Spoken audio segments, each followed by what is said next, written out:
citizens, the disabled, orphans and the hardcore poor by providing them with the necessary food supplies that they need.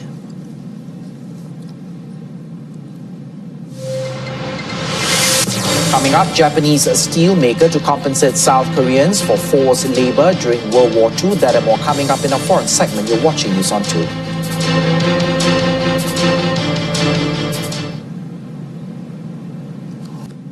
Welcome back.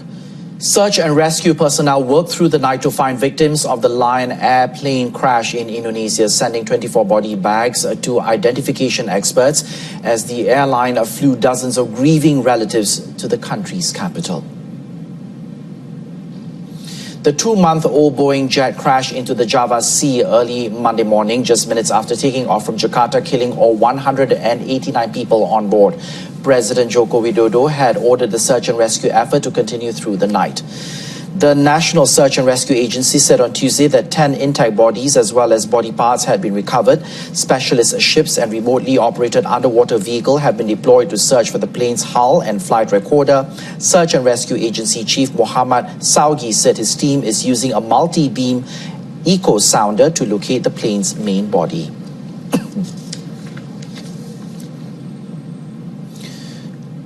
A strong but deep earthquake struck New Zealand's North Island this afternoon, causing Parliament to be briefly suspended as a precaution. There were no immediate reports of major damage or injuries, and authorities said there was no risk of a tsunami. The magnitude 6.1 quake was centered about 77 kilometers east of the town of New Plymouth.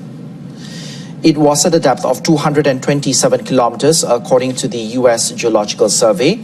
Thousands of people across the country felt the quake, including some on the South Island.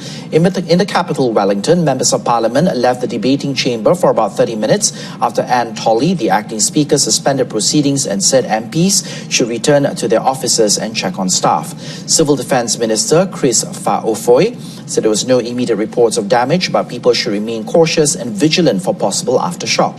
The quake took place near the volcanically active region of Tongariro National Park. Fa'afoy said he wasn't aware of any increase in volcanic activity as a result of the quake. In a potentially far-reaching decision, South Korea's Supreme Court has ruled that a Japanese steelmaker should compensate 4 South Koreans for forced labor during Japan's colonial rule of the Korean peninsula before the end of World War II. Now, the long-awaited ruling, delivered after more than 5 years of deliberation at Seoul's top court, could have larger implications for similar lawsuits that are pending in South Korea and will trigger a diplomatic row between the Asian-US allies.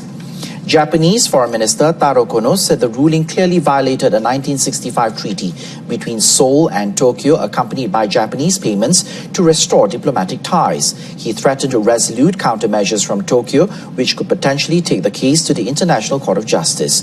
Now, the court said Japan's Nippon Steel and Sumitomo Metal Corporation should compensate $87,680 each to 4 plaintiffs who were forced to work at Japanese steel mills from 1941 to 1943.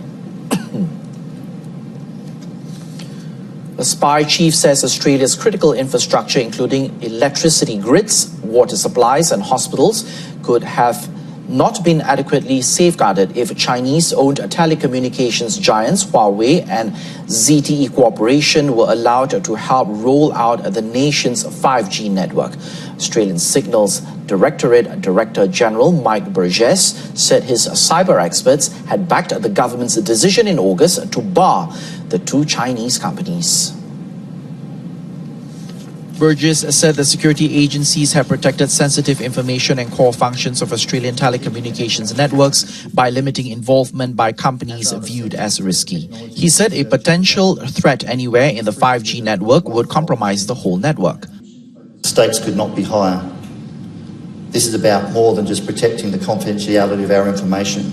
It is also about integrity and availability of the data and systems that we rely on in our everyday lives. Getting security right for critical infrastructure is paramount. Several governments have scrutinized Huawei's links to the Chinese government. Burgess further noted that the next generation of telecommunications networks will be at the top of every country's list of critical national infrastructure.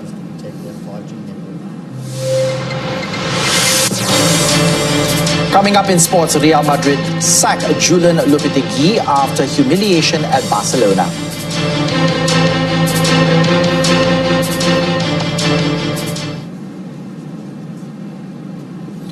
Julen Lopetegui's brief and inglorious reign as Real Madrid coach lasted just 139 days after the club confirmed he had been sacked on Monday.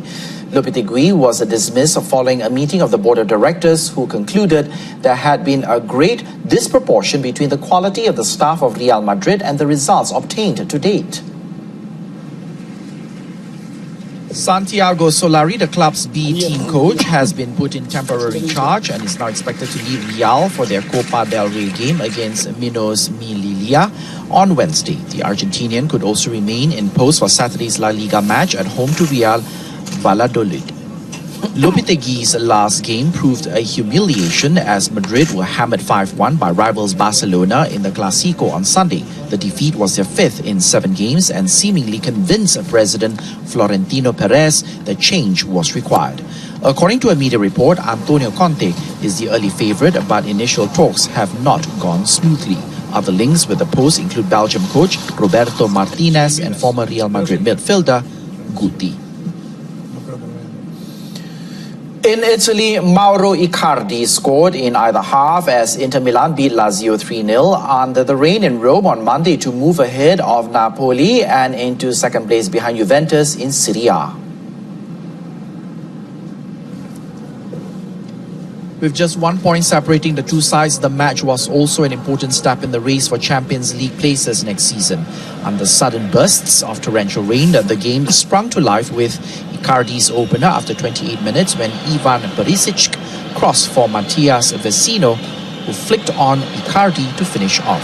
Shortly afterwards, the rain began to bucket down with Lazio's Croatian midfielder Milan Badilic going off injured to be replaced by Danilo Cataldi.